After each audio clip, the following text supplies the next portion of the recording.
premières qui ont lieu depuis les réunions formelles de Bonn. Et on a pu observer dans ces consultations que les cinquantaine de pays représentés, qui représentent beaucoup de sensibilités différentes, tout de même partageaient vraiment une vision commune du résultat de Marrakech. Et ça, c'est extraordinairement positif, surtout si tôt, avant une conférence des partis.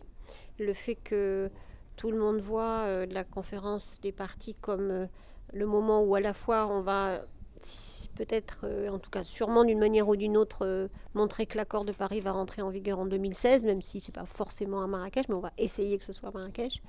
Et que du coup, tout le monde est intéressé par l'accélération de l'action, pas seulement d'avoir un papier signé, ratifié, qui fait force de loi, mais qui va au-delà, où l'action s'accélère, les pays veulent mettre en œuvre leur plan climat plus vite, les acteurs non gouvernementaux, les entreprises, les collectivités locales veulent aller plus vite. Et c'est les deux messages de Marrakech dont on les voit déjà se manifester, commencer à se concrétiser.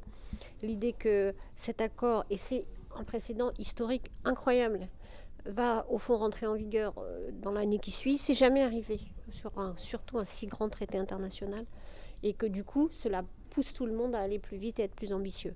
Et si on a ces résultats à Marrakech, ça sera formidable.